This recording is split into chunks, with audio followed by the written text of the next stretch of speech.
ઘરે બોલવું ને પોતાના ઘરે એ બહુ અઘરી વસ્તુ છે.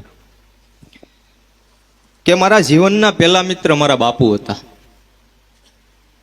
મને ખંભે બેહારી અને આખા ગામમાં રખડાવતા હતા.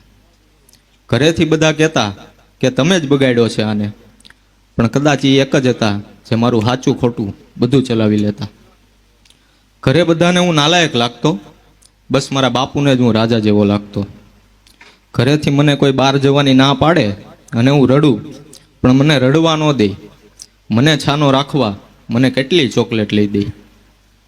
પછી પાછા કહેતા જાય કે ભાઈ પેલા મોટો તો થઈ જા, પછી જેમ કરવું એમ કરી જાય. મોટો થયા પછી કોઈ રોકશે નહીં, તને મનમાં આવે ત્યાં ફરજે. અને પછી જો તને કોઈ રોકે તો મને આવીને કહેજે ને, હું અહીંયા જ બેઠો છું. બાપુ બધાને કહેતા કે હું અહીં બેઠો છું એમ. કે પછી જો તને કોઈ રોકે તો મને આવીને કહેજે ને, હું અહીંયા જ બેઠો છું. ડેલામાં આવીને એક રાડતો પાડજે, હું ક્યાં તારાથી છેટો છું. પણ આજે ડેલામાં આવી અને રાડતો પાડી લઉં, પણ હવે હું તમને જોઈ નથી શકતો. તમે જ કહેતા હતા ને કે મોટો થઈ અને જે કરવું હોય એ કરજે, પણ હવે મોટો થયો ને તો હું રોઈ નથી શકતો. તમારો ઢોલિયો, લાકડી, મોજડી, પાઘડી ફળિયામાં આવું ને એટલે તરત મને યાદ આવે. તમારો ઢોલિયો, લાકડી, મોજડી અને પાઘડી ડેલામાં આવું એટલે તરત મને યાદ આવે.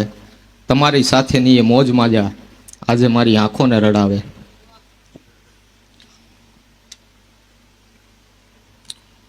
નહીં બોલે કે તમારો ઢોલિયો, લાકડી, મોજડી અને પાઘડી ડેલામાં આવું એટલે બાપુ તરત મને યાદ આવે. તમારી સાથેની એ મોજ મજા આજે મારી આંખોને રડાવે.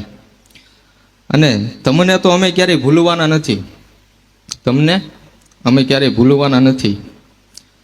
તમારા વિશે તમારે શું કહેવું?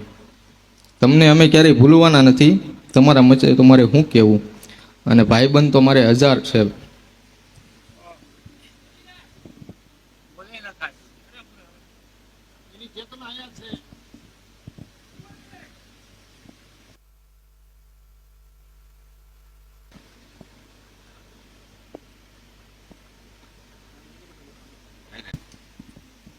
છેલ્લી લઈને જ કહી દઉં, વધુ મારથી નહીં બોલાય. કે તમારી ખામી અમને આજીવન રહેવાની, એ કોઈ પૂરી નહીં કરી શકે. અને ભાઈબંધ તો મારે 1000 હોય છે બાપુ, પણ મારા ખંભે હાથ મેલી અને કહે ભગા હું બેઠો છું, એ જગ્યા કોઈ નહીં લઈ શકે.